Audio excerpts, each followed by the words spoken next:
everyone, and welcome to the Bluebell Woods here in County Wicklow. I'm terribly sorry that we're late, we're a few minutes late. It's quite complicated organising the streaming down to the woods, and some equipment didn't arrive. We had 3 cameras. We just had to go back to one camera because they failed at the last minute. So here we are with one camera. We had hoped to have one for the canvas, one for the palette, and one for the scene. Well, I hope that you're going to be able to see enough of the palette. I know you can see the painting, and the scene, when I finish, I shall pan around to the scene so you can see where I've got everything from. It's tricky today. There's rain forecast. If the rain comes, we may have more electrical problems. So I'm just going to tell you what you can do to not miss out if that happens. We will have to stop live streaming if the rain comes. We will have a few minutes warning before the screen goes.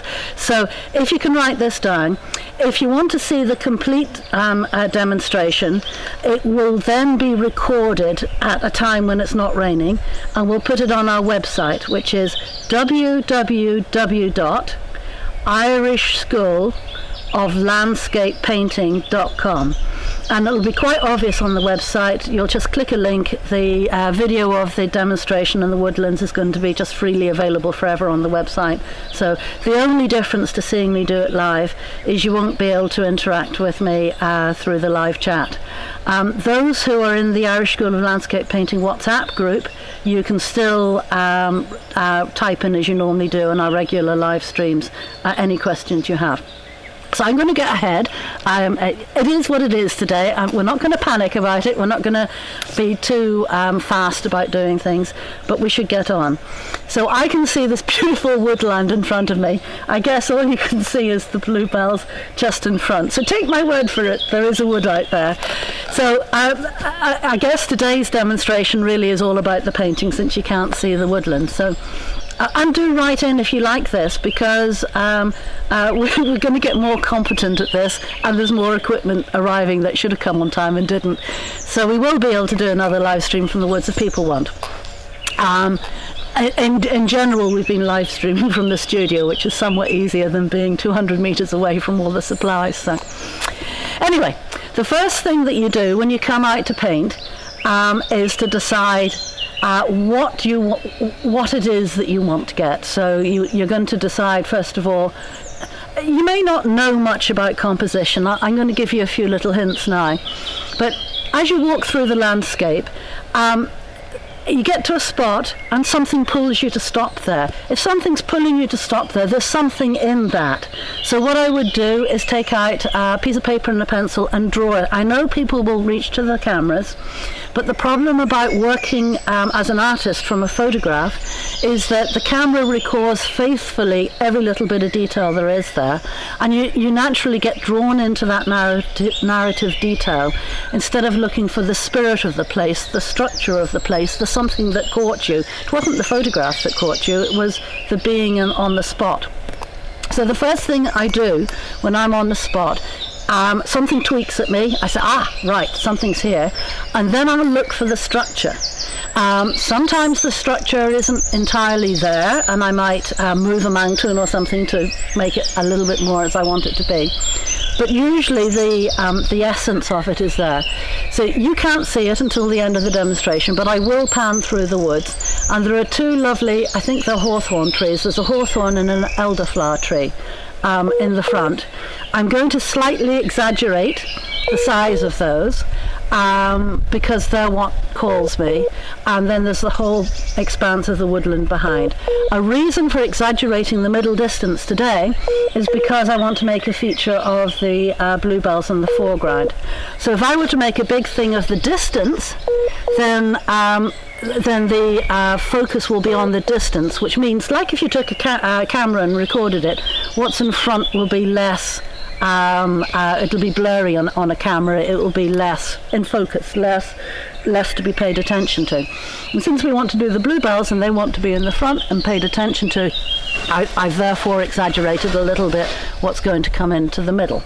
So I know I'm talking all about this and it's a blank canvas. Well, you know, as you get more experienced as an artist, you'll start to find that the image of the picture that it's going to be when you finish comes into your head fairly instantly.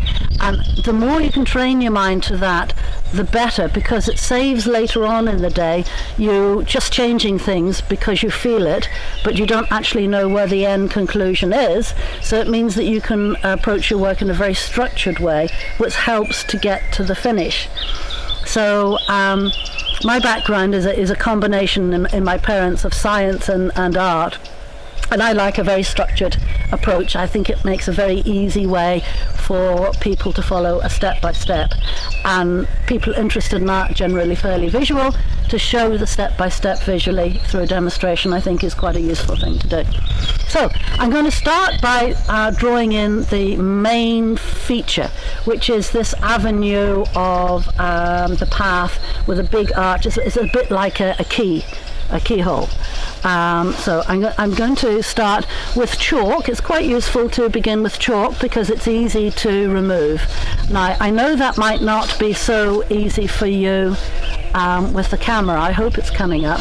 So I'm going to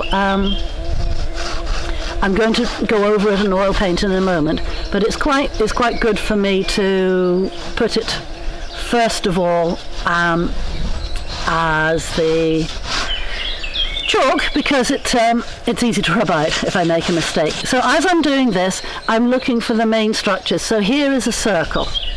Okay, there's a circle. Now, often we run courses where we focus on different artists, because you learn different things by studying different artists. So we've just finished a live stream on Monet. Now, Monet went out into the landscape and absolutely painted what was there in the landscape. But by the end of his life, by the time he was painting his water lilies in the 1890s, he got so involved in the instantaneity of the scene, capturing just what was there, the feeling of it, that he began to lose a little bit of the form. So then the next lot of people that came along, the post-impressionists, kind of felt okay, we're going to develop that a bit more. And then the next people that came along after that were the Cubists with Cézanne, who, because the common thing of going out and painting on the site had become so much of the moment that they lost a little bit of the structure. So Cézanne then brought back in the idea of cubism and went right back to basic shapes. So I love to work on the site. I absolutely love Monet's work. I also like to have that little bit of structure in the picture. I do think it helps one. So when you paint with an idea of structure, what are you looking at? Well, easy way of making this very complicated scene of woods into something simple is to look for the shapes. So if you look for circles, if you look for triangles, if you look for rectangles in the scene, it'll help you to comprehend what's going on. And if you then make sure that each of these geometric shapes are all different sizes, that will also help. So this is the hawthorn and elderflower here. This is the hawthorn over here. That's the shape of it there. And then back here we have more trees going back into the distance. So we have foliage sitting on those trees. We have this path going all the way back.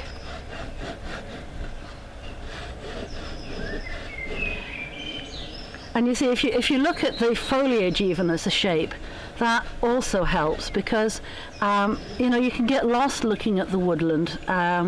there's so much going on in there, and what I'm doing is these are trees back here, but do you see in between each of the tree trunks I'm making a different shape. So having done that, I might take an hour over this if I were doing this for myself. And this is the path coming into the front. Having done that, then I would take a brush and I would check the sizes of all these shapes to make sure that they're different, to make sure that there's variety in the picture.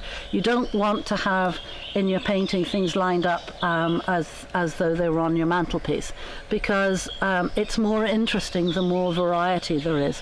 So if you see as I'm going along here, I'm making sure that all of these distances are different, and if they're not different, then I'm going to change them. Now you see that one is the same as that.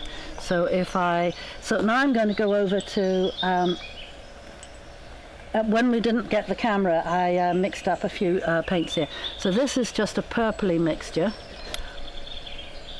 and you see that I'm dipping my brush into the paint as I'm going.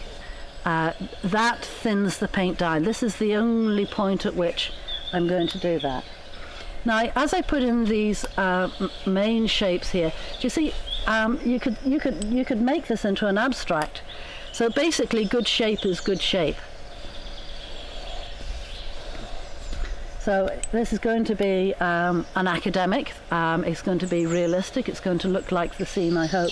But good shape is good shape, and if you have even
how is she going to get rid of those terrible, ugly, big lines that she's putting everywhere? Well, if you're using oil paint correctly, it should be used opaquely. Oil paint is not meant to be used transparently. If you're going to use it transparently, then you need to glaze, which is a whole technique. So if your paint is opaque, then it's going to cover over these lines anyway.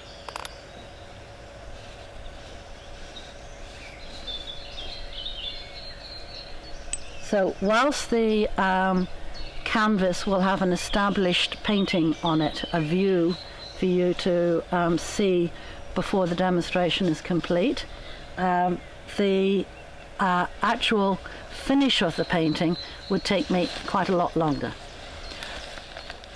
So again, I'm really not that worried about the structure showing through a little bit, because the painting isn't going to be actually finished anyway.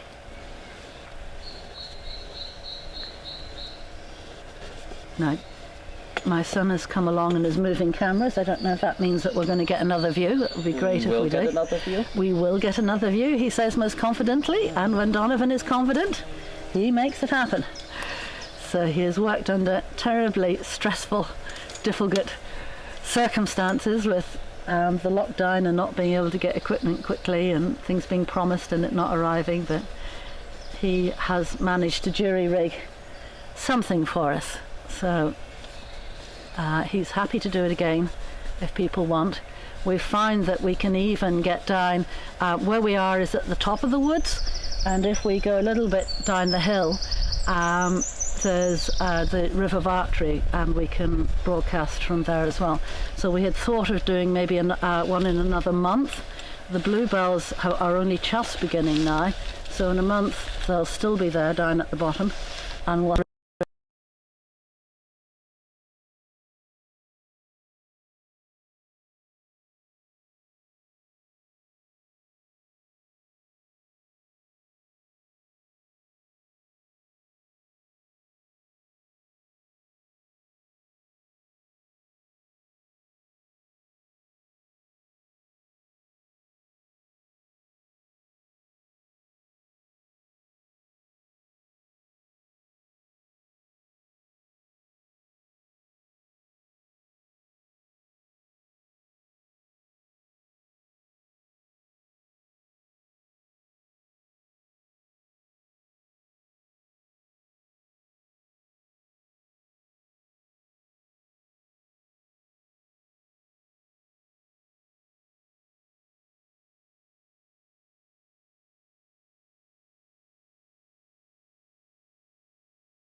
would be a little bit more faithful to the drawing, would have more detail in it.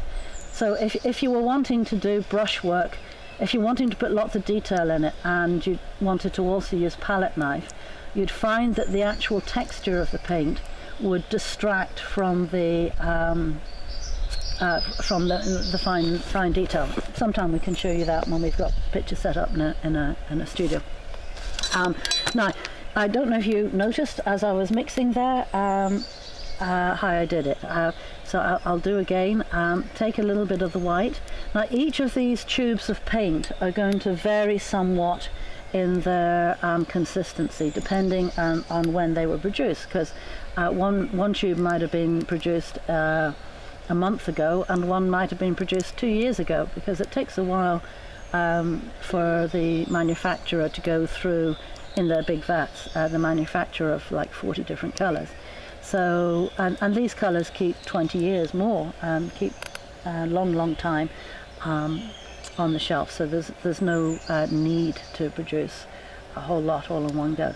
So you see this particular colour, Rhine Olive, is very oily, and this one that I'm putting in with it, Yellow Ochre, is not. So what I'm doing is I'm mushing them together with a little bit of oil and terps so that each of the molecules are evenly coated in the paint. And that makes my paint lovely and creamy, easy to handle.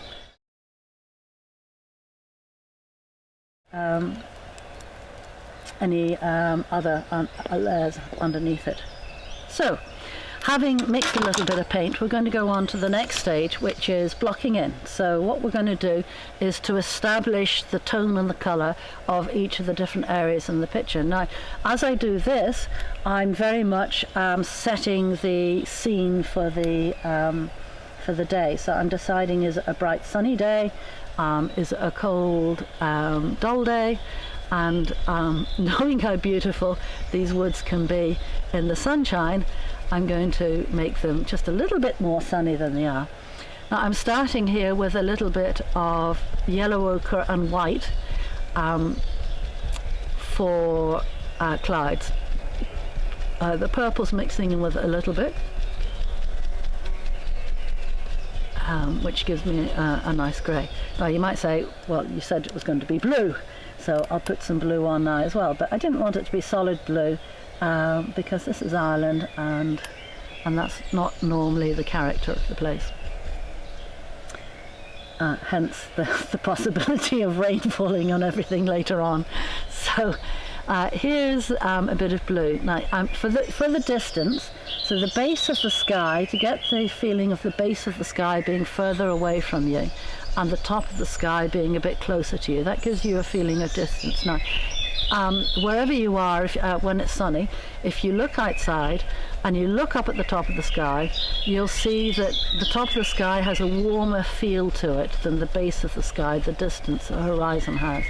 So therefore, if you use a cold blue, if you use hue to help you, because what we're trying to do is to create a three-dimensional image on a two-dimensional surface. So it's good to use illusion where we can. So if you look at the base of the sky and then quickly flick your eyes up to the top of the sky, you'll see that the top of the sky is warmer. So what does warm and cold mean?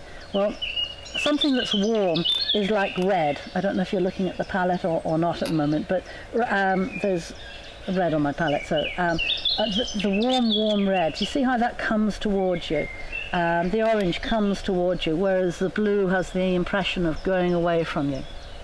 So we have in the blues a cold blue. So this is blue which would have a bit of green in it. It's a little colder.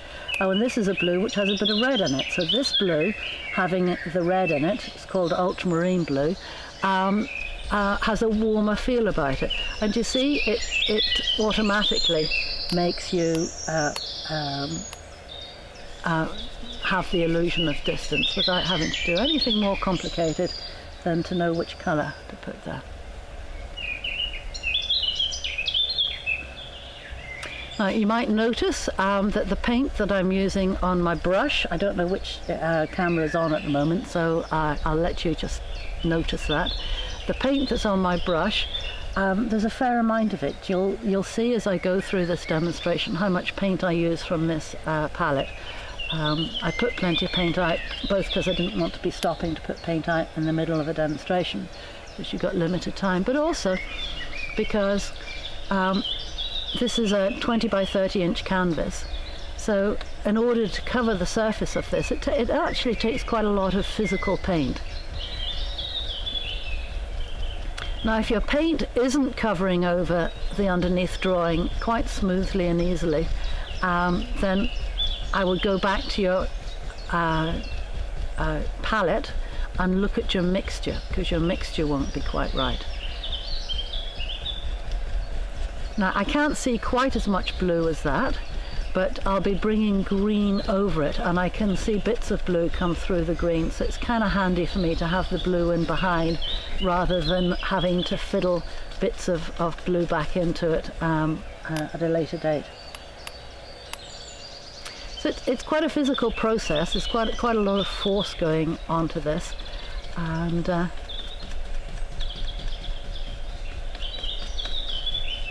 that's what oil paint thinks. But when you have the oil well mixed and a good quantity of it on the canvas, do you see it has a certain resonance? It has a resonance that thin oil can never have. That's why a palette knife painting has so much guts about it. Now I'm going now to the further distance, which I can see through the trees there. So this is back to the cold blue, the Menestial blue. So the range of paints that I use are De La Reyni's, and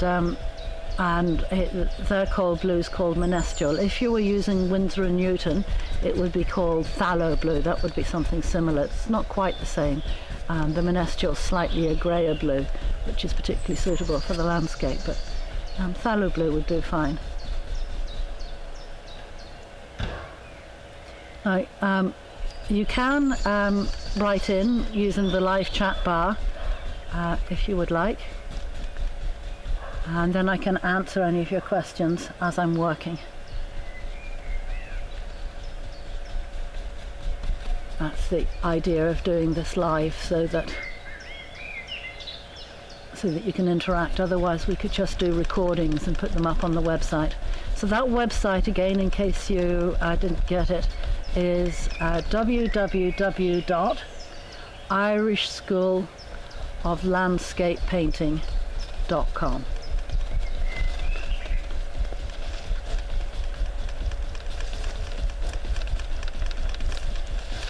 So this is really quite strenuous.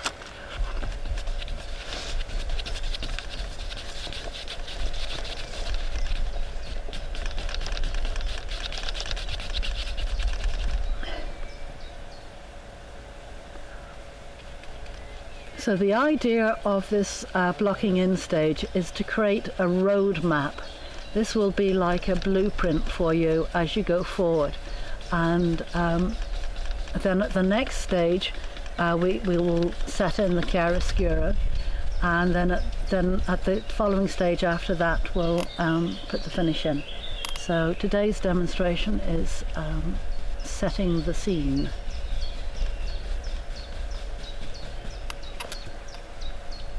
Now, do you see how that reads completely differently now that we've got solid tone in there than this one does over here with the white still? So here we go. Maybe I should have used a smaller canvas today. But on the other hand, if you get to see the palette, when I use a bigger canvas, it makes it very clear how much physical paint goes into the making of the painting. And being nervous of the paint is the most common thing that I have to try and help my students with, because if you can be comfortable with the paint and learn to play with it, you'll get some quite interesting results quite quickly.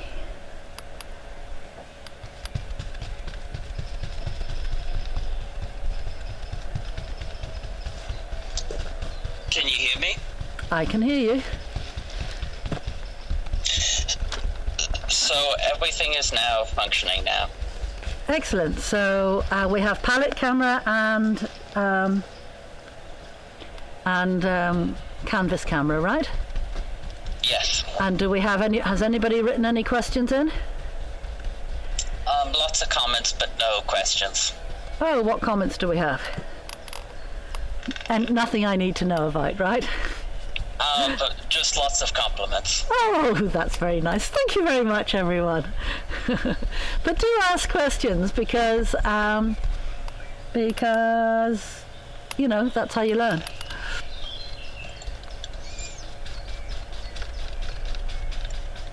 So you can see how easily this could be turned into an abstract painting. What's going to make it not abstract is all the detail that I'm going to go for.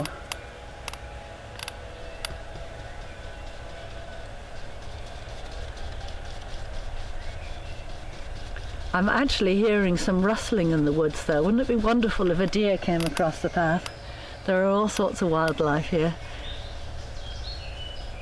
My mum was sitting by the river the one day painting, and an otter came up and played right beside her. In fact, he took her metal brush case, which was a bit of a shame because you can't buy them anymore.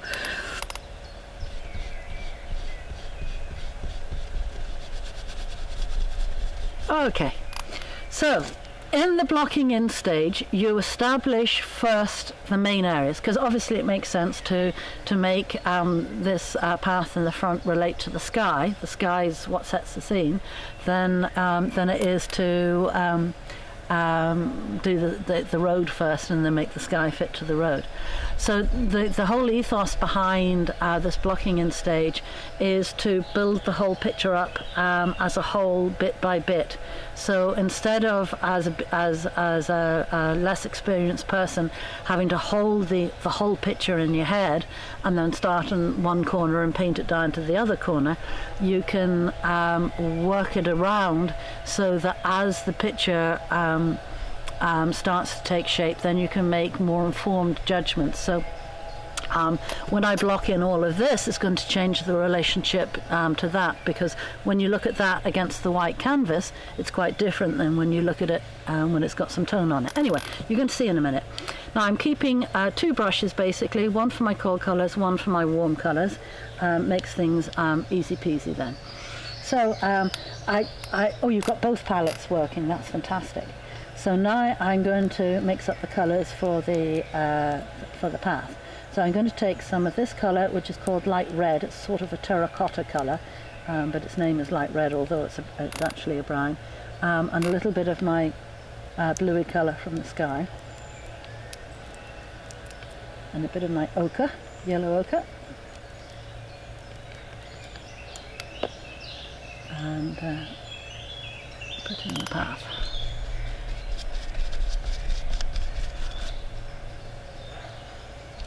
Now, perspective. We didn't talk about perspective. So that's a kind of a big subject all in its own right. But you see, this is the path here. When I turn the camera around at the end of the demonstration so you can see the view, you'll see the path here is much wider than the path there. And I took care that where the path turns in the background, it isn't immediately above. That's the path, and that's the bank. So it's not immediately above this point. This helps to give me a swing into. Now I've exaggerated the swing that's really there. It's not nearly as much as that in real life,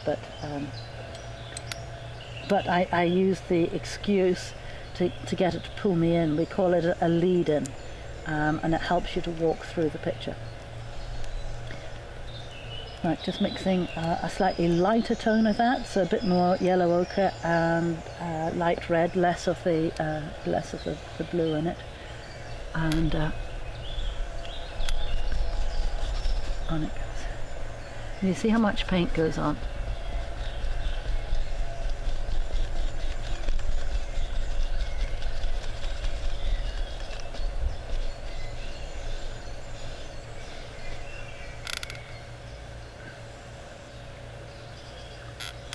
And then again a little bit for back here.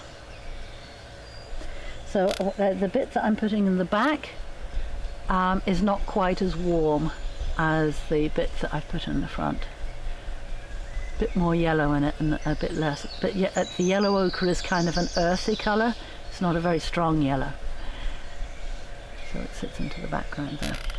Now next we'll put in the trees. Now what a shame we don't have sunshine.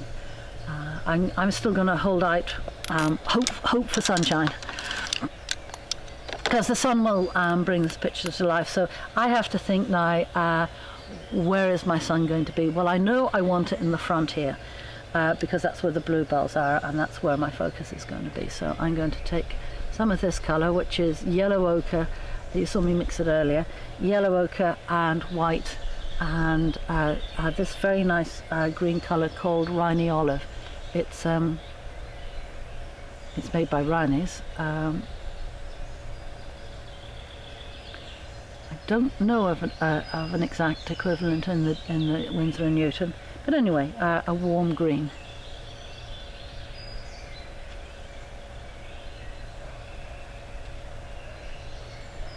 And as it comes forward, I'm going to bring more warmth into it. Now this is a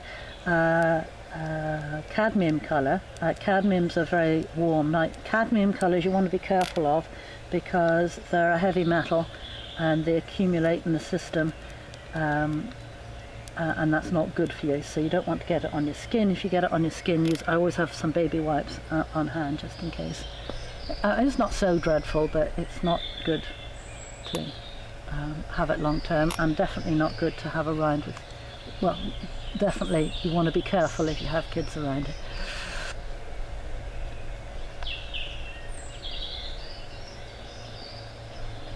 Or pets.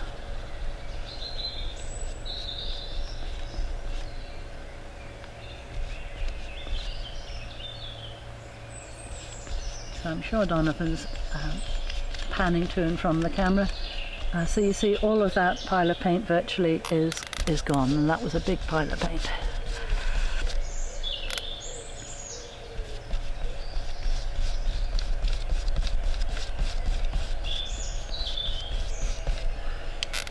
A bit more. So that's Rhynie Olive with cadmium yellow.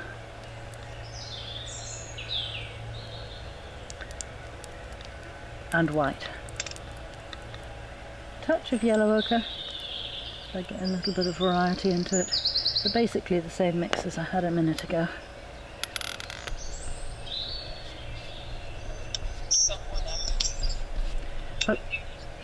Okay, I think you're speaking to me, Donovan. The volume is terribly low. Someone asked, can you use watercolors instead of oils? Of course you can. Yes, of course you can use watercolours instead of oils. Someday maybe we can do a specific watercolour demonstration. So everything is the same in the watercolours. It's only, so we would use the same mental approach to every painting that we ever do, be it abstract, be it a portrait, be it still life, and whatever media, be it pastel, mixed media, acrylics, watercolor, oil. So we would demonstrate all of these, and it'd be the same mental approach to each, which is following this 4-stage method of selecting your composition, deciding what you're wanting to convey with that composition, and drawing it in. So if you're doing an abstract, it would be called a design because it would be two-dimensional, and if it was something that you want to give the impression of distance with, it would be a composition. So it would be three-dimensional, and it would be academic, as in giving a real effect. So if you're using watercolor, that mental approach is the same, and then the blocking in stage is the same. The only difference is the way in which you apply the paint. So in oils, we tend to work from dark to light. It's the traditional way with oils. With watercolors, you want to work from light to dark, because if you're making a pure watercolor, that means you're not using white with it. Then you can you're going to have to reserve the white of the paper. It's all a little more complicated. If you're using watercolors, I'm sure you know how to use them. So using watercolor, exactly the same approach, but vary the technique. If you don't know about watercolor technique, then just use a tube of white with your watercolor and do it in the same way. So whichever way works for you, but yes, absolutely. Pretty much the same way for watercolor. Now, going to mix my cold greens now. So I'm going to go to this, which is Cobalt Green Deep.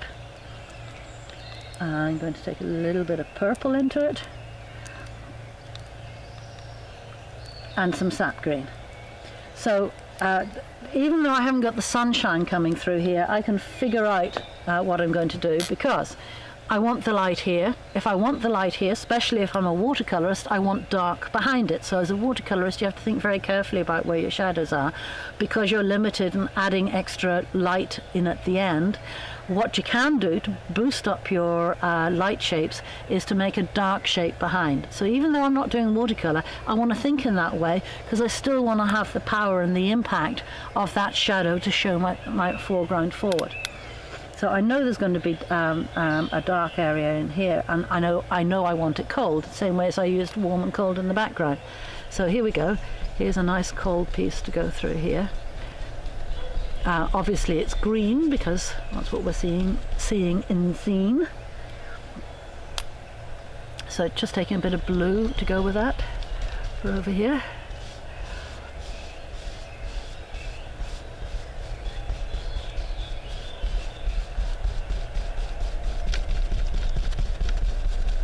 So I just added a bit of white there, because I don't want that piece to be too much in the front, but it does want to be cold.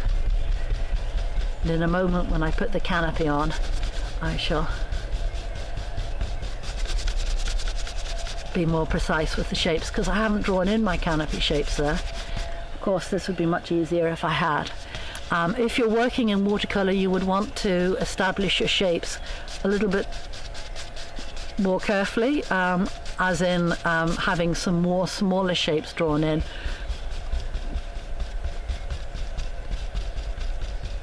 before you start painting, because it's easier to keep your paint clean. It really doesn't matter with the oils, because you can work over it so easily.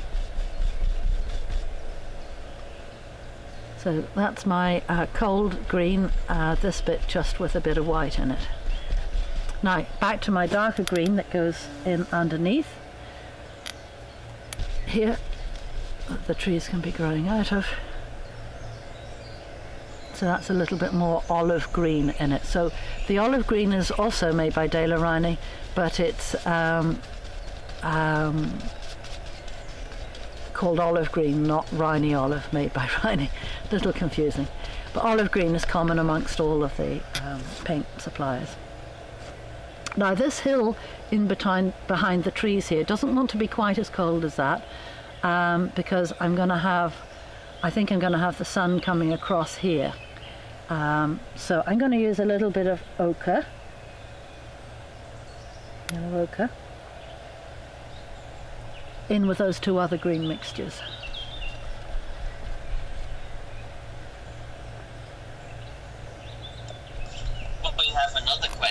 Yeah, what's our other question? I'm also popping in. Yeah, go ahead. Sorry, go ahead. Sorry, you're too quiet, Donovan. Can you speak up, please? What mix are you using for the green? Okay, this green here was olive green, made by Rhiney's, but not the Rhiney olive, which is this. It's just called olive green. Olive green with cobalt green deep and a little bit of ochre, I think. Here, the same with a bit of white in it. And over here, I'm going back with the same brush I painted this in. I'm going back to this mixture. And this mixture in the front is Rhiney olive, which is this light olive green, and ochre and cadmium yellow pale. But I've been adding a little of the lemon yellow, because you'll see the lemon yellow is a colder yellow than the cadmium yellow pale. They're both similar, but you see that one comes more towards you and this one goes a bit further away. So for the distance, we want the cold one.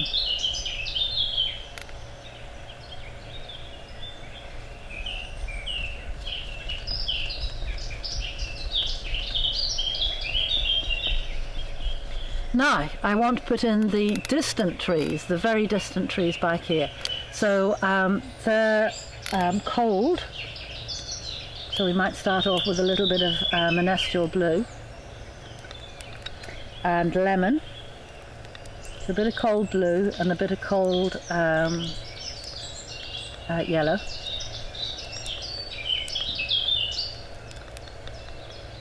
So we have all the spring greens around us, which are quite sharp, quite fresh and sharp. The colours will change as we get into the summer. So there's a little bit of ochre that went into that as well. You see how vigorously I'm mixing it. I'm going to take a third brush.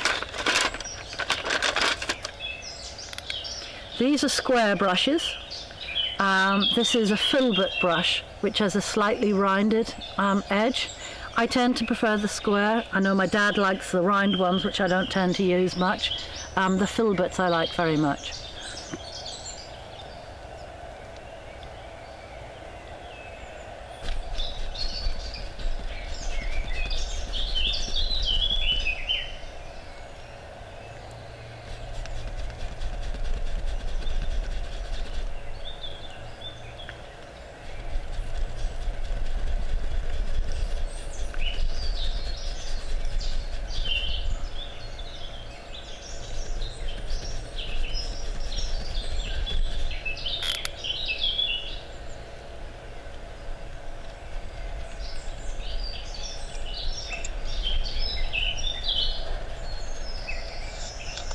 We have another question. Okay. Fire ahead. Using the concept of fat over lean with thickness of paint and the painting progress. Sweetheart, I'm losing you as you read it. You have to point at the microphone. I will repeat it. Thank Are you. you using the concept of fat over lean with the thickness of paint and the painting progress? Yes, absolutely.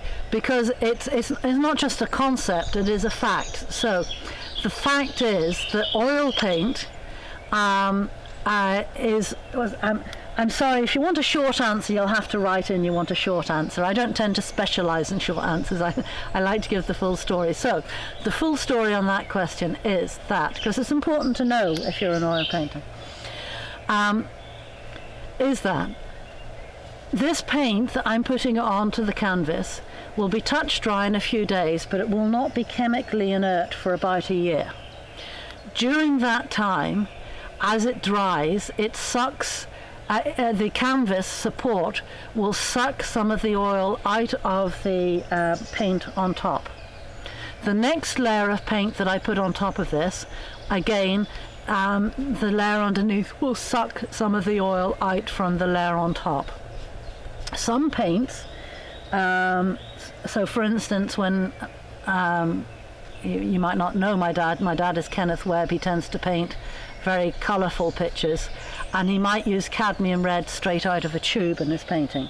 Now that cadmium red, because the cadmium paints tend to dry slowly, in the centre of that bulk bit of paint that he squeezed out of the tube, the centre of that might not actually be chemically inert for 10 years, maybe even more. So everything dries at a different rate according to how much oil there is in it, how thick it is, what the support is. If it's a piece of canvas board, it's not going to draw as much as a cotton canvas. If it's a cotton canvas, it's not going to draw as much as a linen canvas. So everything varies a little bit. So the reason that why they say fat over lean is that first layer of paint that I put on is going to have its oil sucked a little bit by the canvas. Then it is going to suck from this green layer that I've put on top. So it's important that while you're painting, you're aware of that you're not going to put thin paint on top of thick layers. Otherwise, in 10 years and 20 years, you may have seen it, that sort of crazy paving, sort of cracking that you get sometimes in people's paintings. That's caused by the sucking action. So to be sure about how it works, I start with a mixture of 50% linseed oil and 50% turpentine, which makes a thinner mixture for the beginning stage. It also hastens the drying. The terps will hasten the drying. And at each successive layer, I put more oil into that. So in the chiaroscuro layer, I will add more oil. And then in the finishing layer, I might even finish for my own paintings in pure oil. Yeah. So yes, absolutely, work it with the fat over lean idea. Now, that's the background, those background greens. Now, I know I've got all these background greens to do, but I would like to get in my major trees here. So these are the two major pieces of foliage as you look through the avenue. And then I've got these two major ones to put in here for the trees in front. And I'm going to hop from there to here because they're the major things I'm looking at. So as I come forward, obviously these trees, the foliage on the trees have to come forward. So I'm going to mix a warmer mixture. So back to the palette, and I'm going to find a nice new spot. So I'm going to take Rhine olive and a little bit of lemon on one side, and then some cadmium on the other side. So you see out of the one pile of paint I'm making, now that's cadmium yellow mid, I'm making a variety of warm colours. I'm taking a little bit of emerald.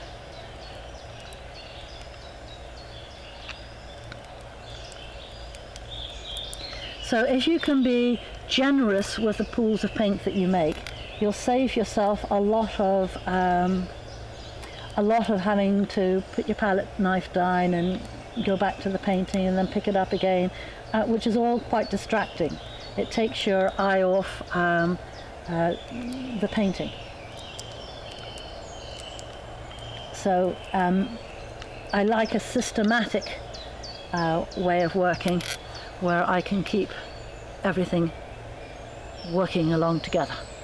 So I'm going back to a warmer colour, back to my warm brush. Cold brush, warm brush, background brush, which is a mixture of the two. Okay, so this tree has to have foliage on it.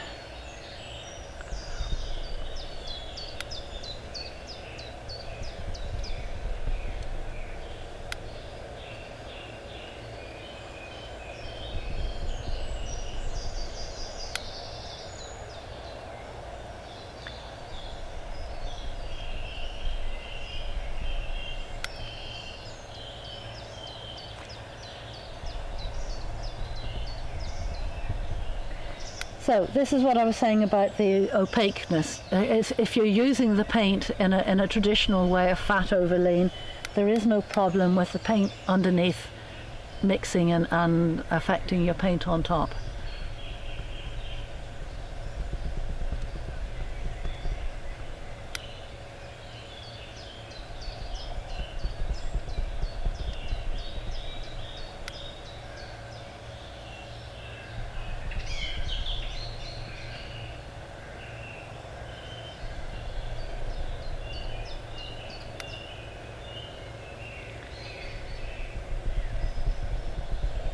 So when we were setting up yesterday, it's taken quite a while setting up this, the sun was out. So I'm drawing on my memory of that for painting this picture. Now I know that eventually when I do the chiaroscuro stage I'll be putting in shadow over here, so I'm just allowing some of that canopy there to mix with the paint in the background. Okay, now we're going to go over to this one over here. Now I have to decide between these two trees. What I really liked about the picture was I like trees that talk to each other. I like there to be something going on in the woods, and these two trees, I walk under them every day, and they lean over to one another. It's like there's a conversation going on, but one needs to be doing the major part of the talking. They don't want to be absolutely equal. So this one over here, and if you look at it when I turn the camera around, you'll see the hawthorn is warmer at the moment and the elderflower is slightly colder. So this one is going to be more dominant and this one here is going to be slightly less dominant. So going to a slightly colder colour.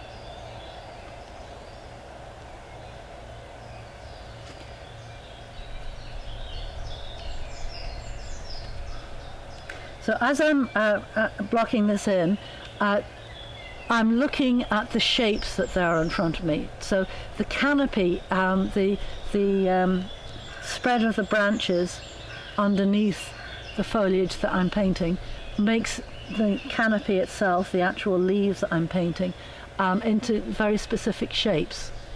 So it's that I'm looking for. I'm not looking for the individual leaves at this stage. I'm looking for those shapes that weave their way through the woods.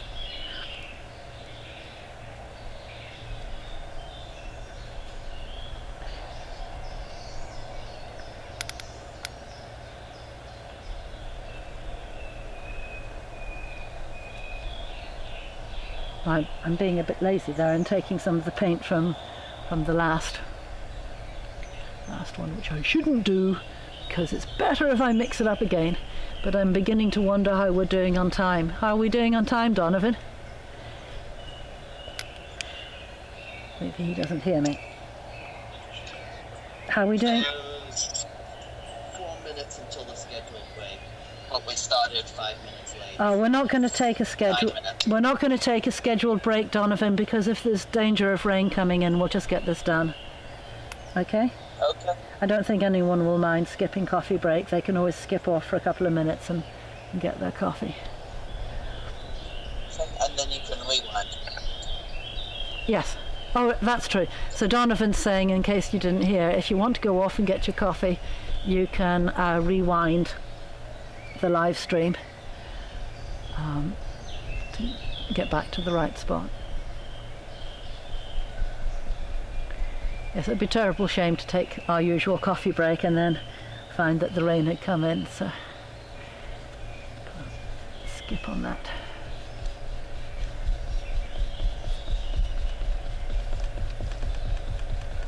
So now I'm starting to put in some of the background greens, and again I'm looking at the general shape of the canopy of those trees in the background.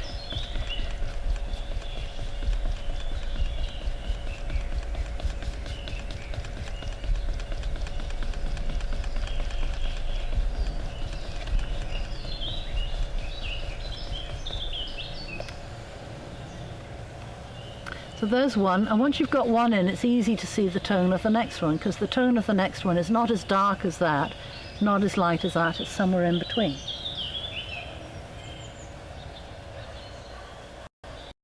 Cobalt violet is a very, very useful colour.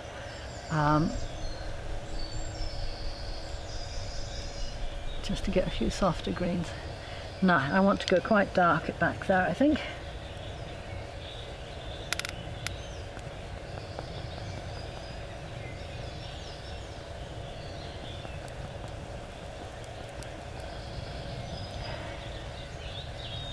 So that's a same mixture as I had, but with the cobalt green deep in it, which is quite dark and quite cold.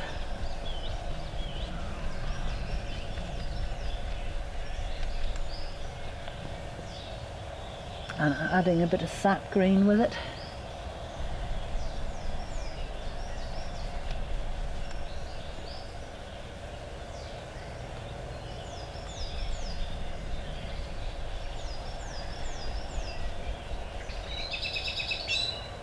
So all the time looking for shapes, shapes, shapes, shapes.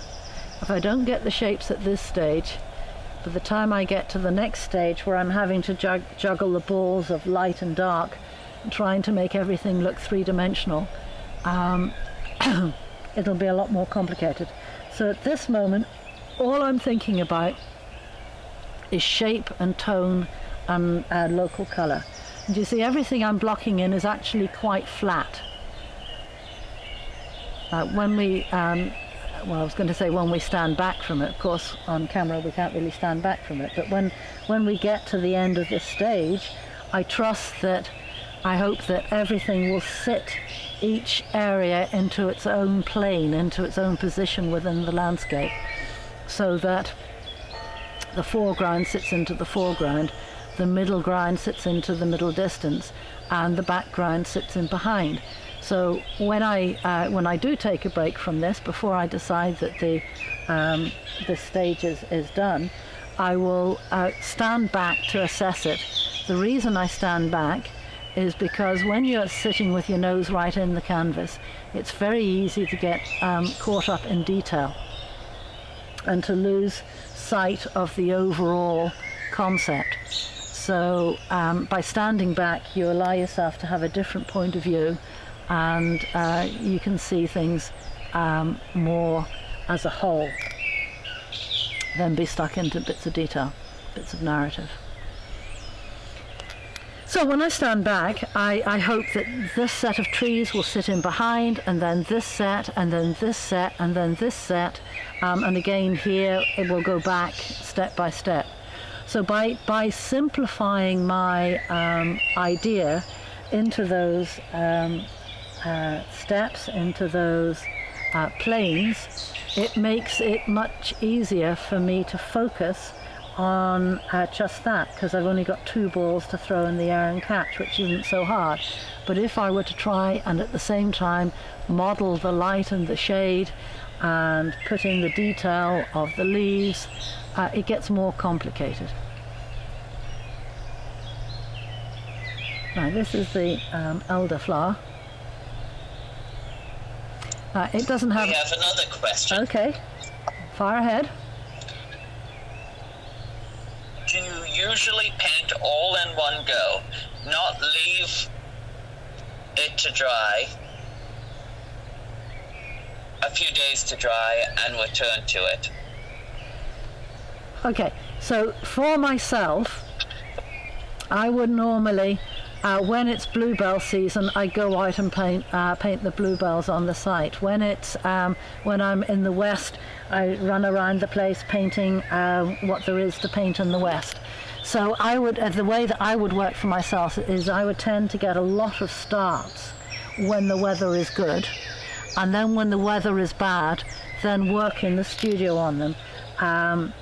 But ideally, I mean, if you were living in the south of France and the weather was going to be consistently good, you could take the picture out on successive days and get everything painted in before the flowers finished, or however that works in that particular climate. But for here, the weather is quite changeable, and as the weather changes, so does the scene. And when the wind blows, the flowers get beaten over. So I'm used to working with the weather conditions that we have. So to answer your question, if I was teaching a class, so if we had a week's painting here, I would certainly tomorrow or the next day or the day after, depending whether it's suited with the students, I would take this on to the next stage. It isn't as easy to do when you're working on wet, slippery paint. And given that I'm working in quite thick paint, it will be slippery for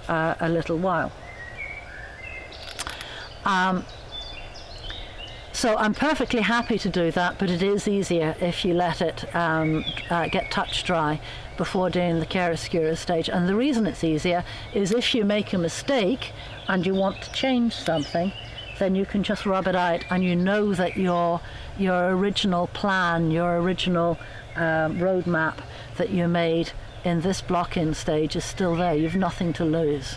So that's the advantage of acrylics. So if you're working in acrylics, the picture is touch dry certainly within the day, probably within a few hours, and you're definitely not going to lose anything underneath. So in fact, what I often do for my own work is I will start on the site in acrylics and then work over it in oil by sealing off the acrylics first. So I hope that helps. We have another question. Yeah, go ahead.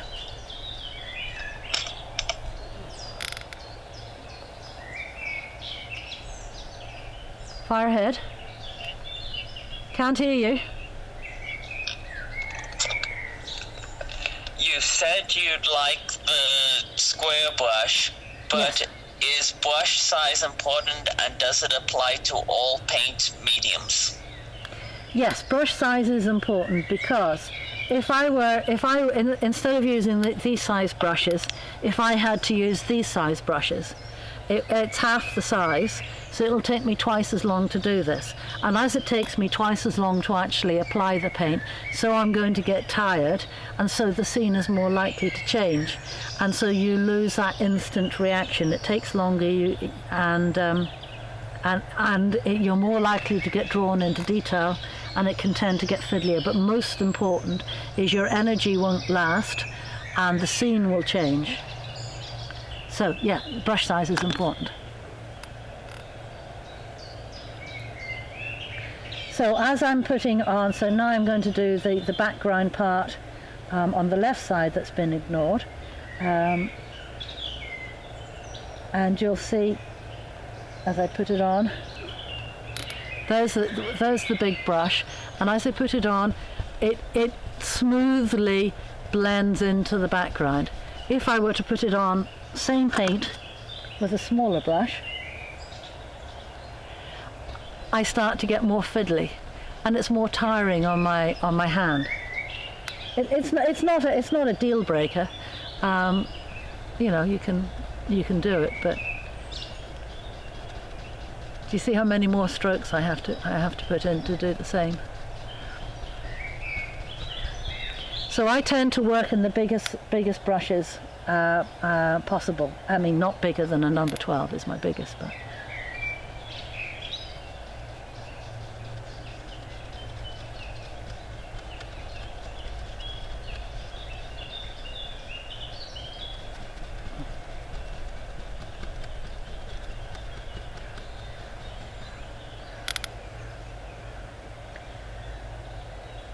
So this is actually quite hard on my arm up here, just because I have to do more with my arm to get the paint on.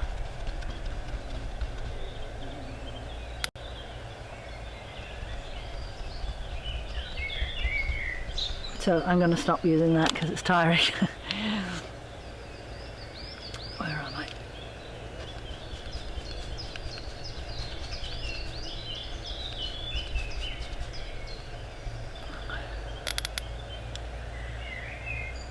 Right, and then even further distant tree. So this is back to my cold brush.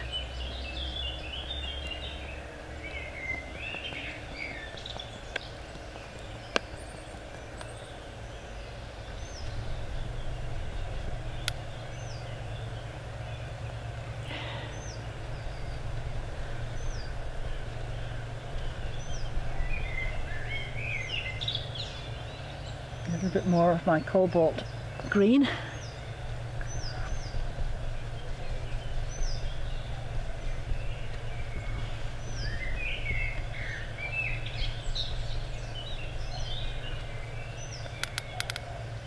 Now then, we want a bit more foliage coming across this side.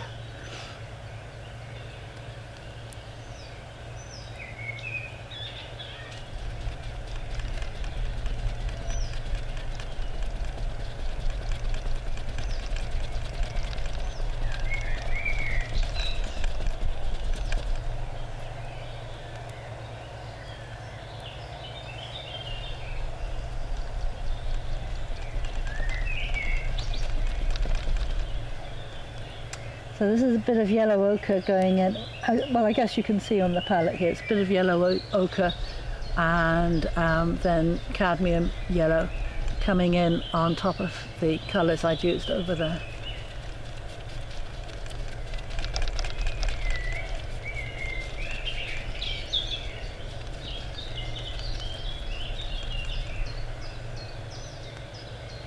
And as I bring the canopy closer and closer to us, so I'm using warmer and warmer colours.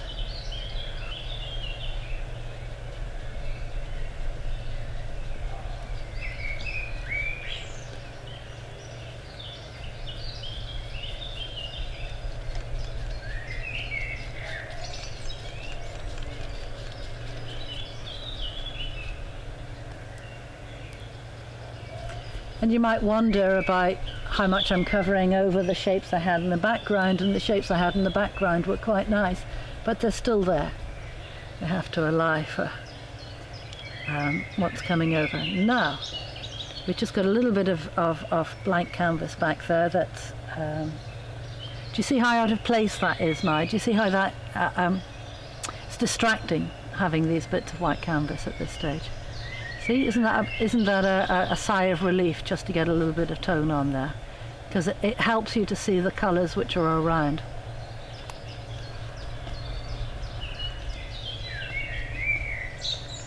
Same here.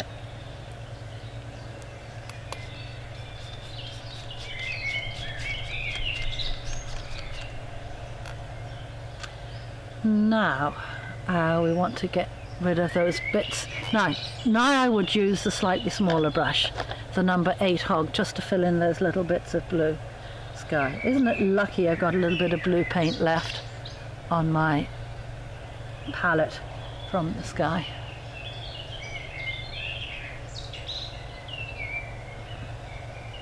So before I finish today, do make sure you take note of the palette and see how much paint that I've used. Because there's nothing more restraining from getting the work done than having to continuously go back to the palette and squeeze out more paint. You know, everybody likes to save a bit in the paint, and you just find yourself being less generous with how you use the paint if you have to keep picking up the tube and squeezing more out. Now the box that I'm using as my palette works very well if you're painting quite regularly, because when you close it over it's airtight, so it keeps the paint a little bit more moist, but most importantly you close it over and you can carry it under your arm back up to the house. If you're not painting regularly, just a tear off paper palette might be just as easy for you. Now we can put a little bit of dark into the front.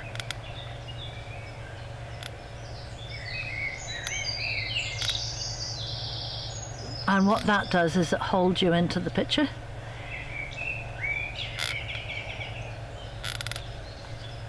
And if you can see into the bluebells, this is the colour of the green foliage there. So this is sap green with alizarin green.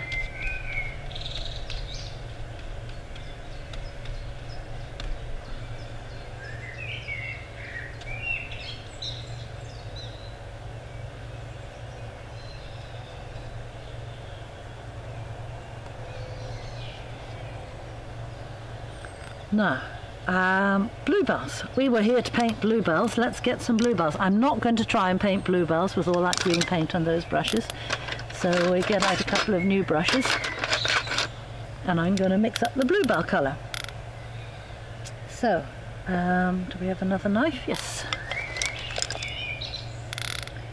So, bluebells. Here's mineral violet. Now, mineral violet, you can see that tube of paint is quite stiff, but no worries. You just mush it about a bit. So it's getting mixed in with a little bit of ultramarine blue. And if you You can see that against the bluebells there. That gives you a very good bluebell colour. But the bluebells are going to vary very much depending whether the light's on them or not. So if we take a little bit of alizarin crimson and ultramarine blue,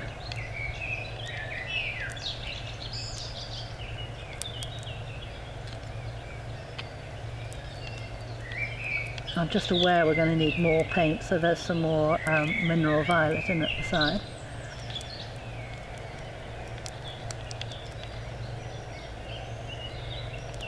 Other colours you could use would be cobalt blue, cobalt violet. Now cobalt violet's a lovely violet colour, but it's twice the price of the mineral violet. But it is a very, very nice colour.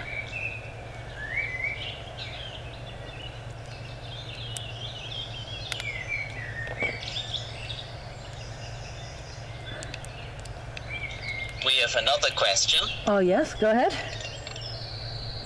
Do you always start with gessoed white canvas versus a pre-toned canvas? Oh, what a very good question. Now, there I've got some of the cadmium paint on me. Not desirable, so just remove it with a wipe. My palette knife fell off the palette. Okay, so painting ground, very good question. So, if you use pure white canvas, then you get the widest range of tones and colours possible, because the white will reflect all colours. If you use a toned background, that reduces the amount of colours that are going to reflect back to you. So it's like if you were playing a piano. So when my son was learning to play the piano, all the practice was around middle C. So you have a restrained number of notes to use, which makes it easier to play a simple tune. So if you have a tone on the background before you begin, it makes it easier because you don't have any white canvas to deal with. So you're limited in the number of tones that you can put there. You can't put pure white on it because it affects the refraction in a small way. So it just reduces the range of tones and colours you can use, so it makes it easier to get a picture that harmonises. But if you take things step by step, even complete beginners who've never picked up a paintbrush before, if you follow these steps step by step and don't try to do everything all in one go, if you, don't try and put the icing on the cake until you've made the cake. Bake the cake first. So get your composition done, get this essential block in done first, then it's easy to model it and make the sunshine come through here and make everything look three-dimensional, and then put the finishing touches. So I haven't found a need to put a ground on. I never use a ground, but it's a perfectly valid method, and people do that. So bluebells. Right, so you see I've mixed up a little range of colours there, so take two brushes again and in go my bluebells. Lots of paint.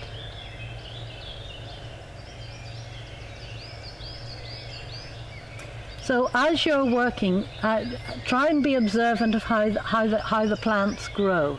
You see they grow in groups and they make a pattern through the landscape, so then there'll be a break and then there'll be another group of them.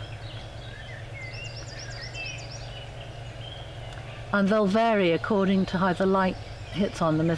See, that's a warmer spot of yellow. So if the yellow is warmer, then so will the bluebells be.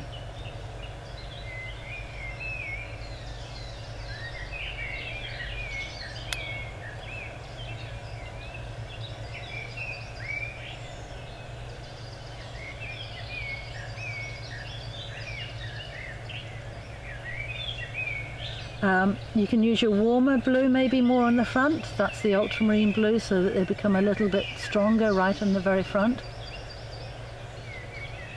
So they're stronger but darker, so that's ultramarine blue and alizarin for the front. And then as they go further away into the light, more of the alizarin and maybe the cobalt purple and cobalt blue. And as they go further away into the distance again, more of the cobalt blue. And as they go further away, again, a little bit of the monestial blue. And so you get a feeling of them travelling into the distance. Of course, your brush strokes are going to get slightly smaller also as you go further away.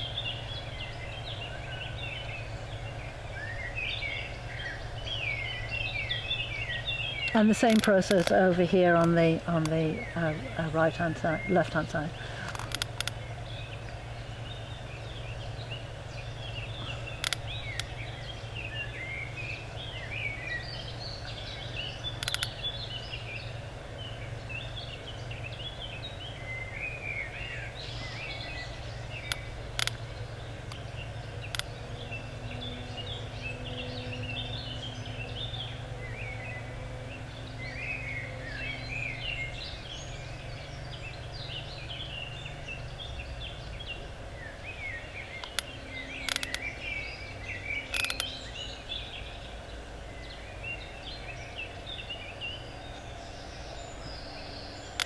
Now, this class today was supposed to be a class for the students for the Irish School of Landscape Painting, and the class was wood anemones and bluebells. So it's always hard when we make a schedule up at the beginning of the year to know exactly when the bluebells are going to flower, because it varies year to year. So the bluebells are only just coming in. Which makes it quite possible for us to do a second one of these live streams in a month.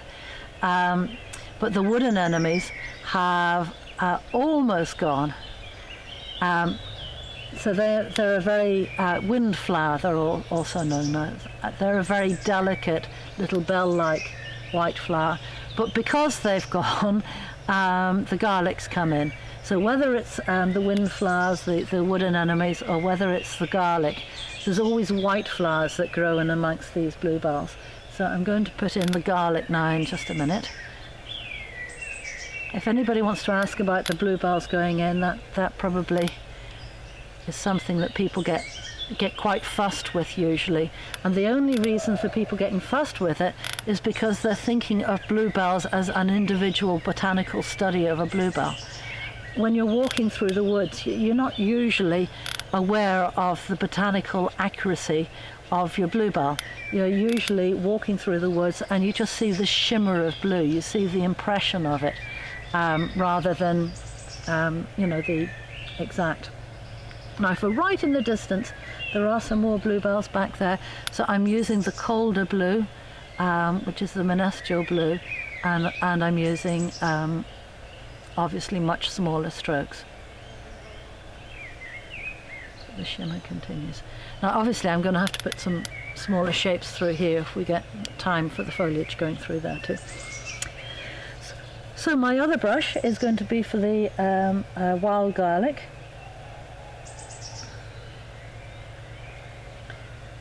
The wild garlic, by the way, is amazing if you get beset by midges while you're out in the woods, which can happen.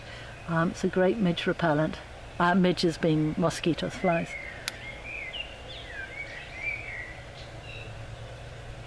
So this isn't pure white, just as with the bluebells.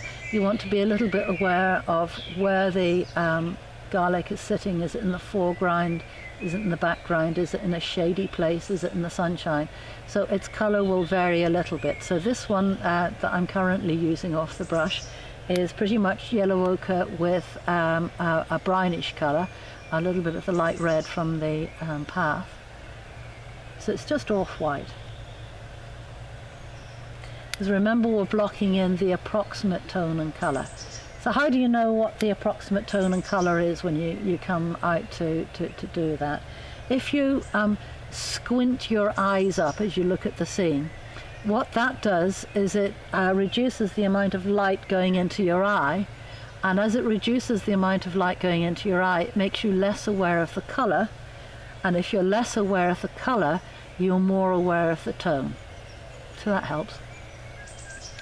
Another trick, if you want to look at your picture tonally, tone, by the way, is the degree of light and dark in a picture. So it's like you were taking a black and white photograph. You know, if you take a black and white photograph, you still get the image, the effect of distance and shading and 3 dimensions. So each of these colours, each of these hues, whether it be green, blue, purple, brown, each of these hues, they all have a different range of tone. So the tone is the degree of light and dark, and the hue is the colour. Is it a warm blue or is it a cold blue? Does the blue have green with it, or does the blue have red with it? Is what you're asking with hue. Another little trick you can use if you're not too aware of your tones is look at your picture when it's getting dusk, because there's less light, and so the tone will be more obvious and the colour less obvious. Sometimes colour can be quite distracting. It can be quite hard for people to tell what colour the picture is, what tone the picture is, because the colours are so much more exciting to look at. So this is a slightly brighter white. In fact, it's even got a little bit of cadmium orange in it. That happened to be a little orangey spot on my palette.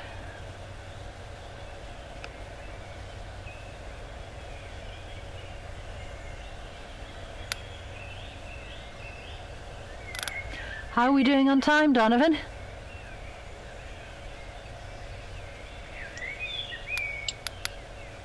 It's 25 minutes past 3. Oh, okay, we've got plenty of time then. Okay, got any more questions? We're going to have time to put a bit more into the background.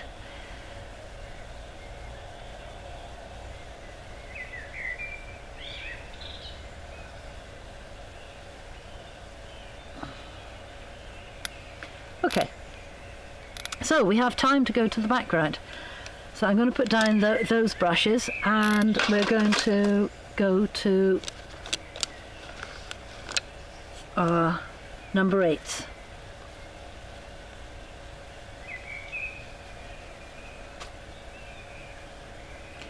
And we just want to get some halftones through with smaller shapes through this big area here.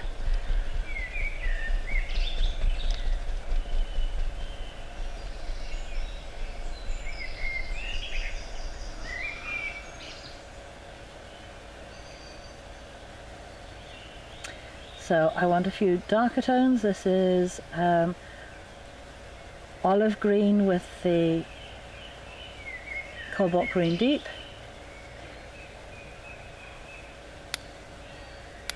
And a tweak of purple.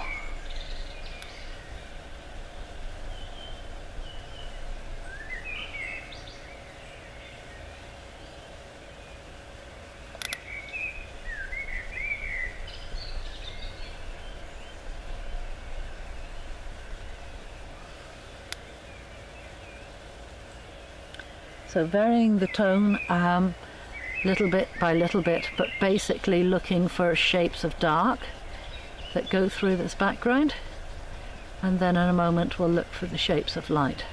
Remember, in oil painting we tend to work from dark to light. If you're doing it in watercolour, you have to do it the other way around, light to dark. Which means in watercolour you're establishing all the light shapes first and then gradually darkening it. So this is ochre with lemon and a tiny touch of cadmium yellow for smaller shapes of green that go through the background here.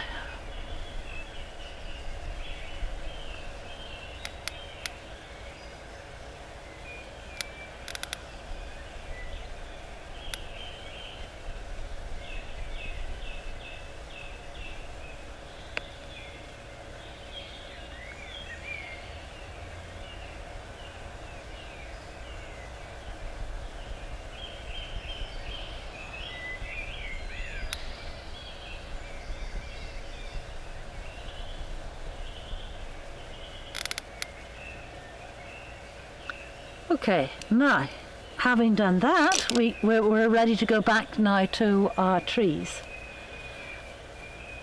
The trees which were only roughly blocked in. So,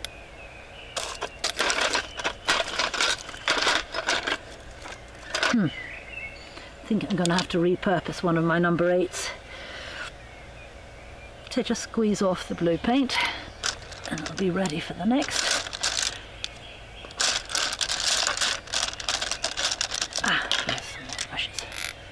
Okay, so now we're going to put in the branches for the and the trunks for these trees. So I'm going to start with my major ones, most important ones. So it's the main tree in the front here, which is the hawthorn. So just the same as everywhere else, I'm using a small variety of tones.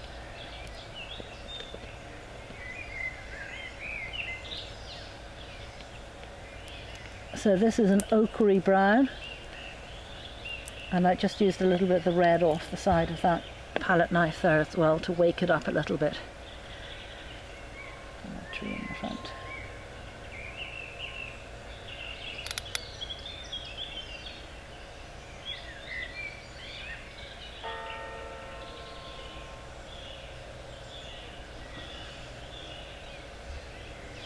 And I want some dark there as well, so back to the colour I mixed to begin with for it. So that's alizarin crimson and ultramarine blue, and a bit of brown, burnt sienna.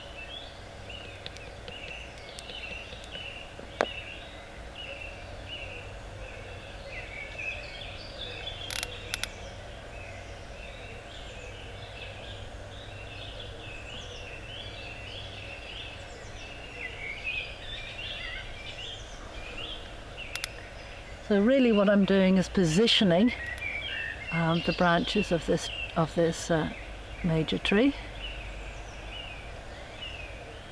Not worrying very much about the detail on it, just getting the way that the branches here hold up the structure of the canopy. And then the same for the one on this side.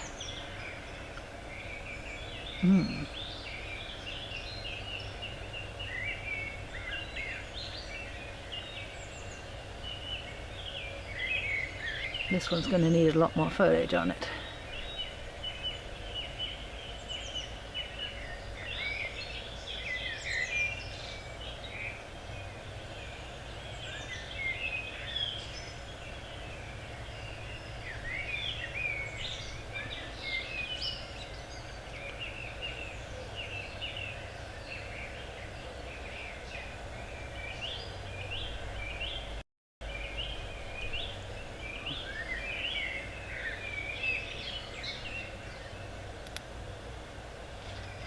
Now it's interesting how different people make their strokes.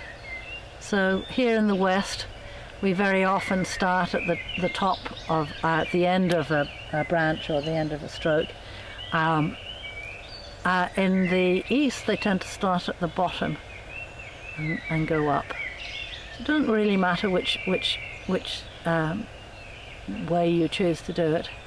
What matters is that you get the right brush strokes in the right places, the right tone.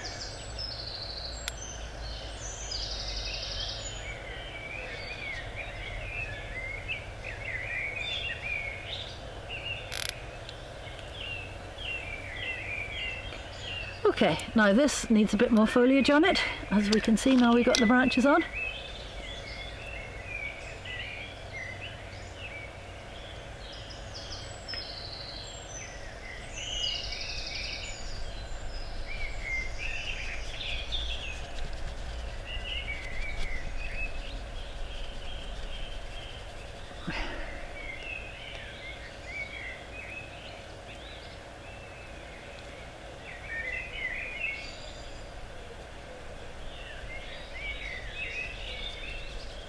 So I haven't really spoken much about brushwork at all. We've just finished a series of studio classes on Monet where we looked a lot about brush strokes and how we were using the paint.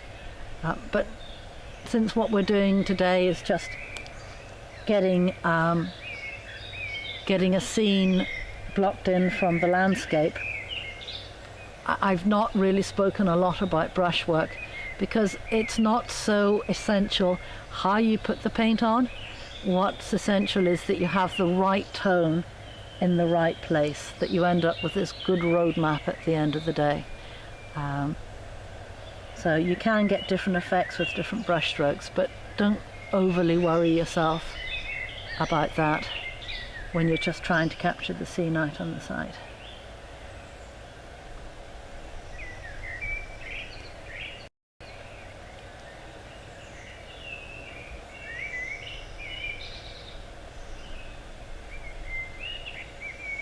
So you see now that I've got the main branches here, now I'm clothing the branches in the foliage. So having the structure of the trunks, it helps me to then put in the smaller shapes for the cascading foliage.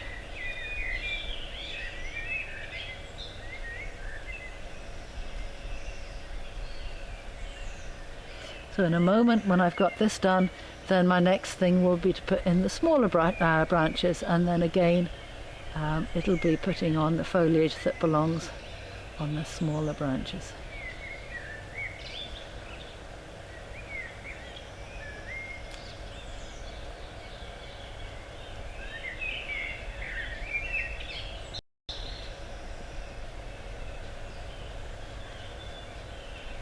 How are we doing time, Donovan?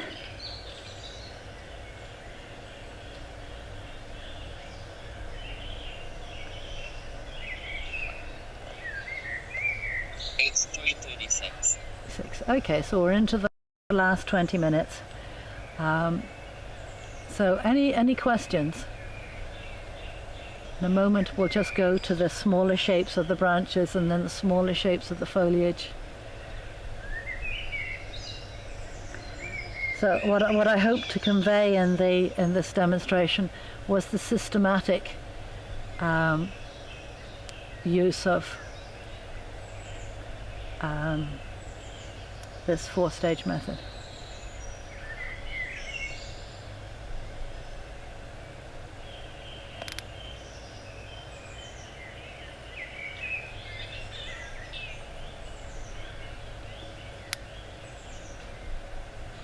Now in here I haven't really given the indication of the brambles, which I did over here. Plenty of brambles through the woods.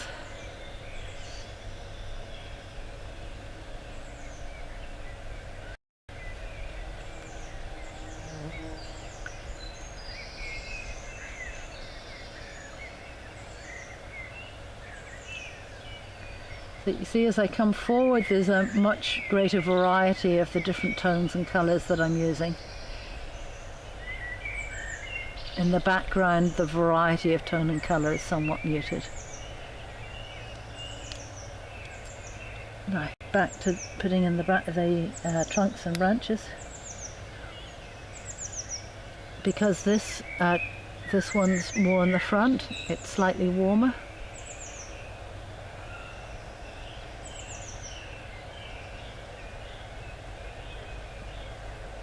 And this one in the background is going to have a bit of blue in it because it's a bit colder.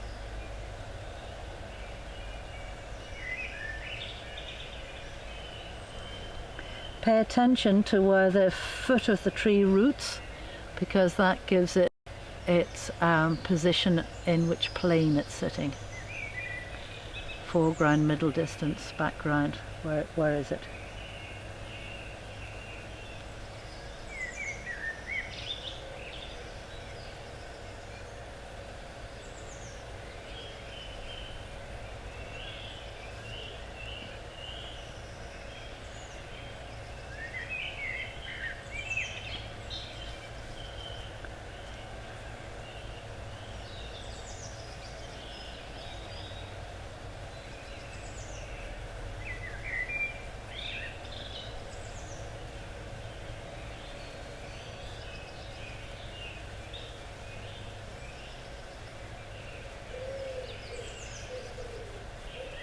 So this is a number 6 hog that I'm using.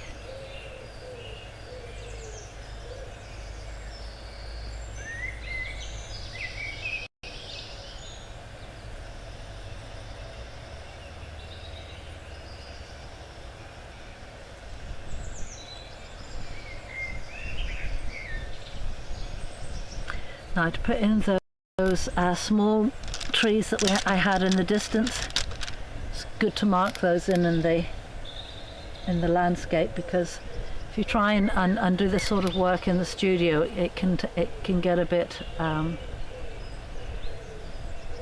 static.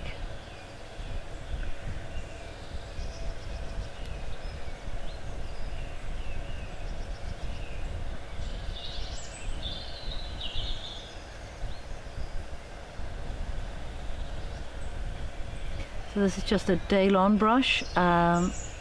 Sables are good, and the Daylon brush is just a synthetic substitute for the sable, just a bit cheaper.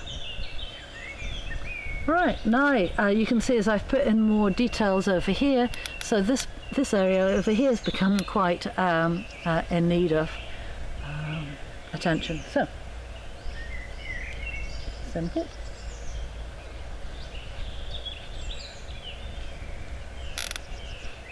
So we have to put in a few smaller bits of foliage coming across here.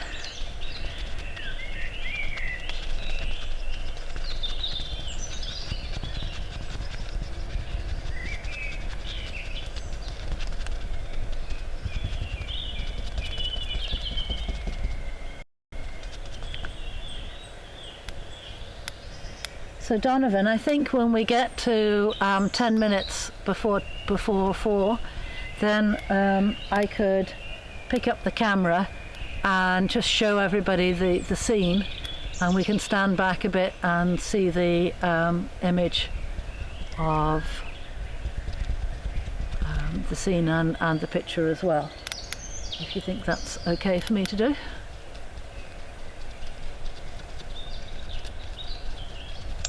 That's fine. Okay, so you'll tell me when it's 10 minutes to 4.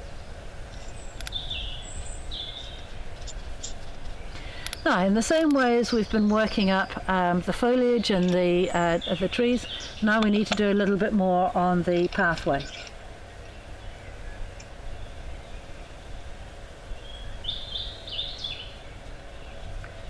So I can get a little bit of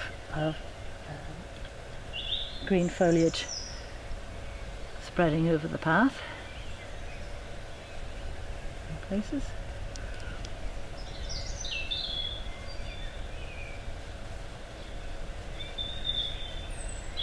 So the edges aren't quite so freshly cropped.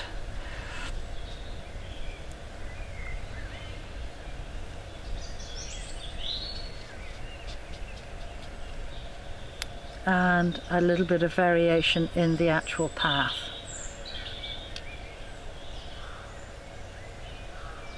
So it's just a question of taking some different tones of light and dark. Obviously, if the ground is dark here and here, there has to be a shadowy piece over this part of the path. Do you see when I start putting that in, how much depth that gives to the view?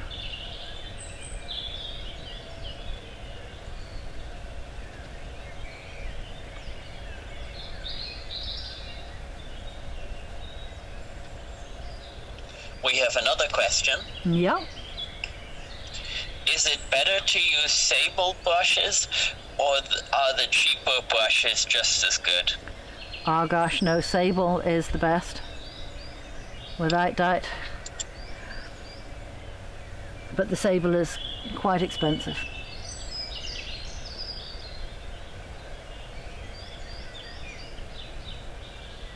So a shadow across the path in the distance is just more towards the middle range of tones. So in the distance, all of the colours are towards that middle C. And in the front, we have the wider range of your bass and treble.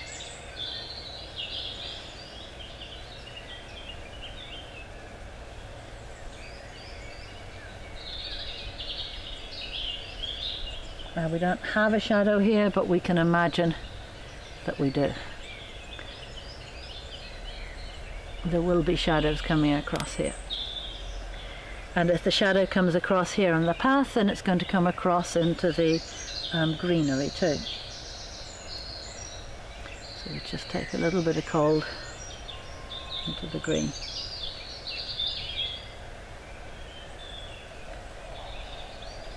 Okay, we're going to be finishing up very soon.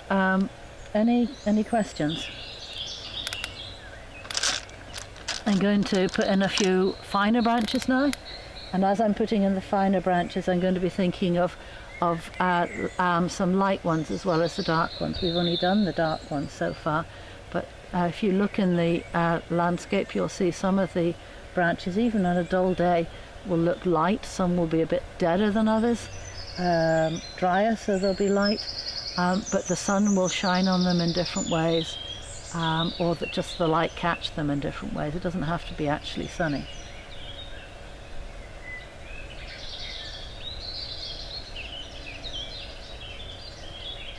So now I'm using the sable.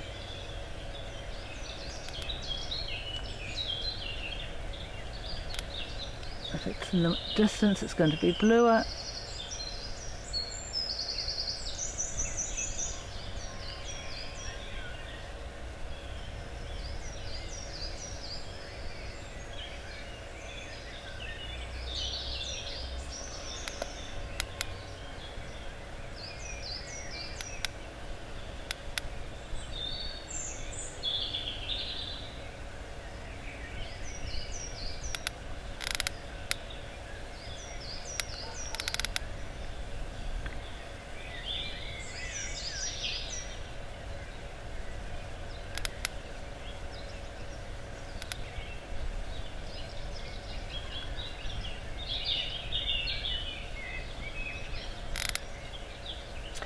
After I put in some more branches, then you'll find that there'll be a want or a need for more foliage to come and drape those branches, and and so on. You want to try and get the character of the particular tree that you're doing, the way that the branches come off, maybe parallel to one another or staggered. Whether they tend to point upward or downward. It's nice if you can give the feeling of the actual tree type.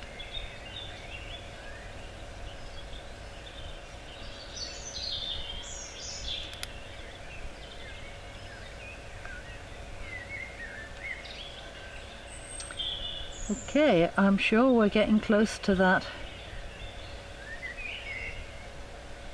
finishing point. So questions to come in. The next thing that I'm going to put in until the bell rings are the ferns. So there are some nice ferns in here. So I'm going to go to a slightly bigger sable.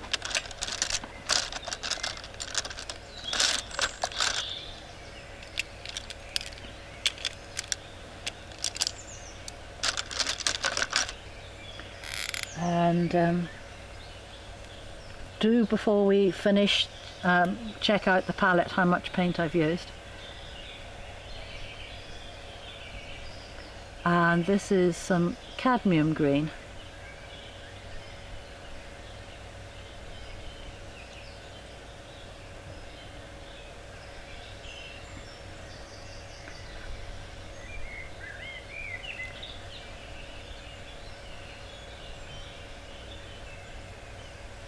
With some Rhynie olive and a bit of sap green.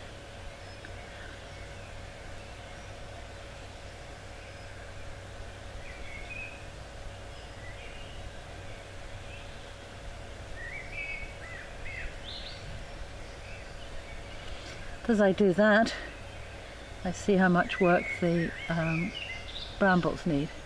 So now some of the colder greens for the brambles in behind.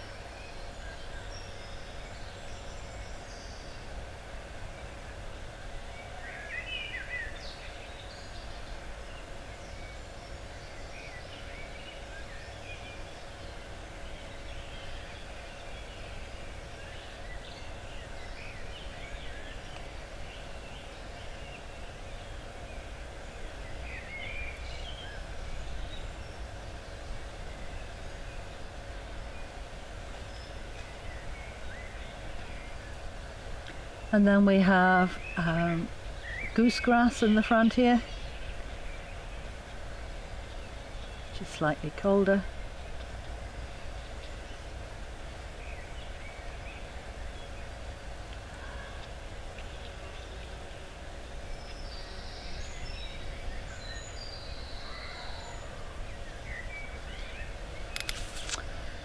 Right, and then we can go into slightly smaller pieces of foliage.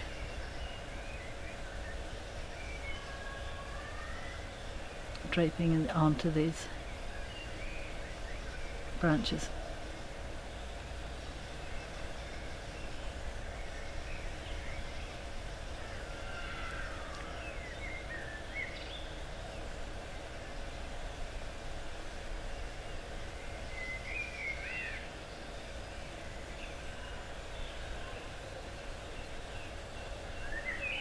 So the whole idea is that you keep each area working with the rest of the painting, that you don't get bogged down in one piece. Now a few more branches to hold that. A few smaller branches.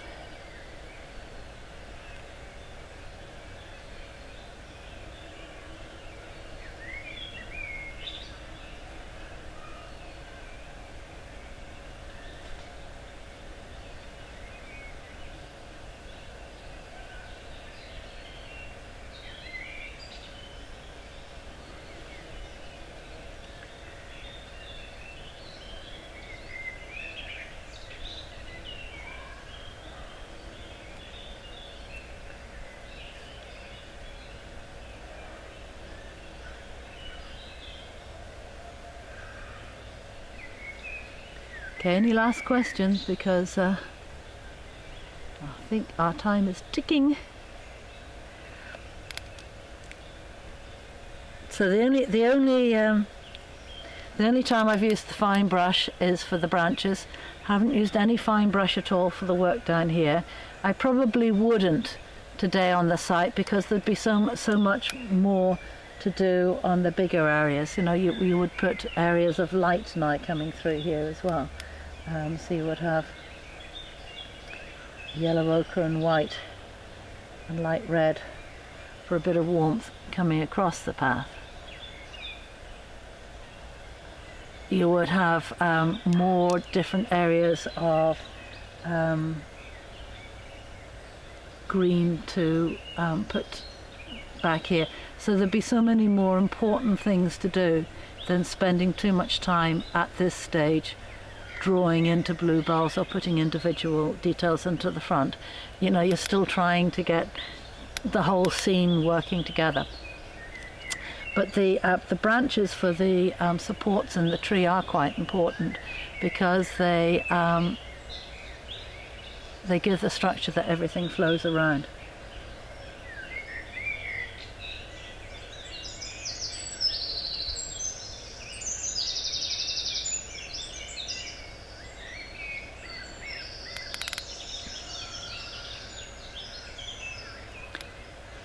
So we've been lucky with the weather. I am delighted.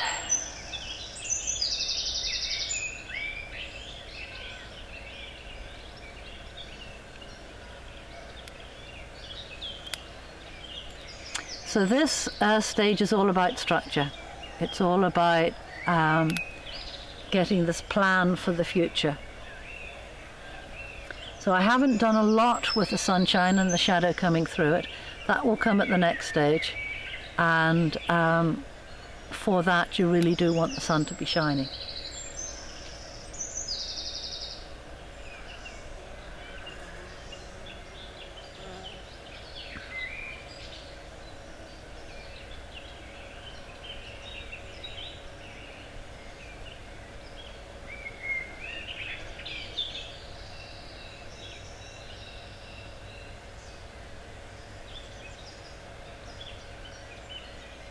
Now, there's more small trees which I can put in the background now,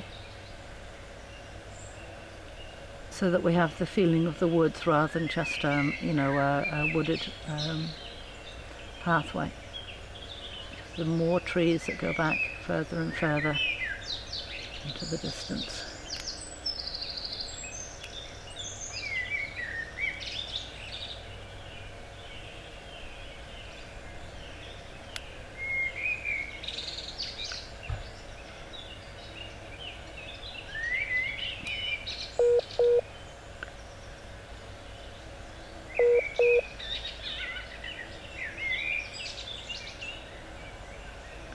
Donovan, there's a signal going on. Does that mean it's time for me to show the scene?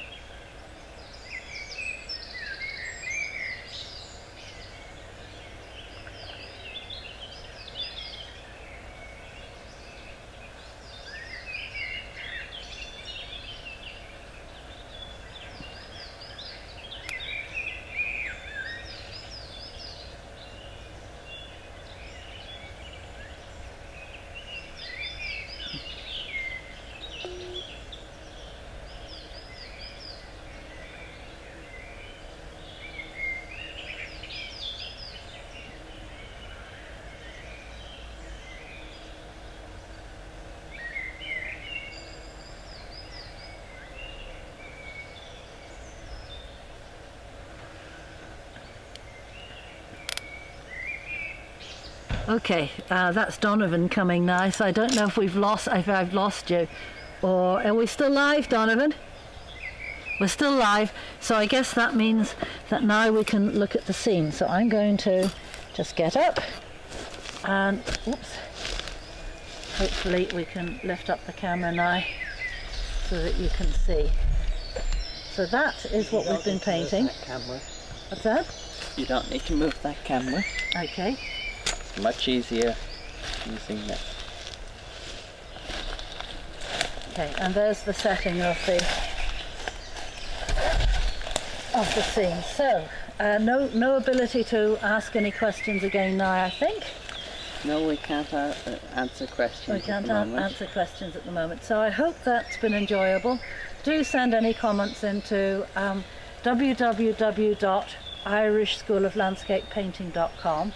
And if you would like to have another demonstration such as this, you can let me know.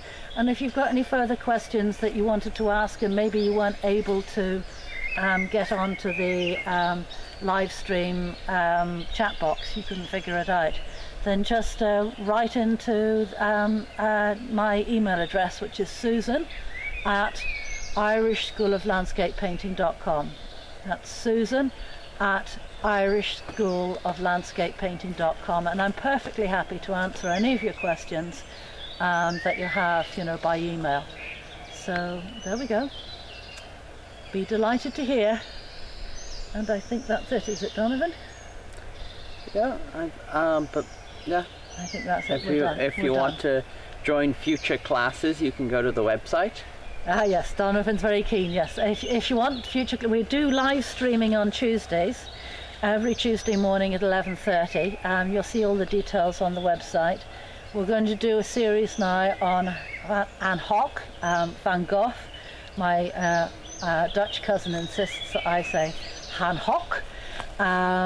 And that starts on Tuesday with a demonstration such as this for 2 hours with a coffee break, because we'll be in the studio. And then we do a step-by-step series in the 4 weeks following. Step 1, step 2, step 3, step 4, as I've been discussing here, but in the style of Van Gogh. All right. Thank you very much, everyone. Okay. Okay. Thank you, and bye-bye. I have no way to take us off being live.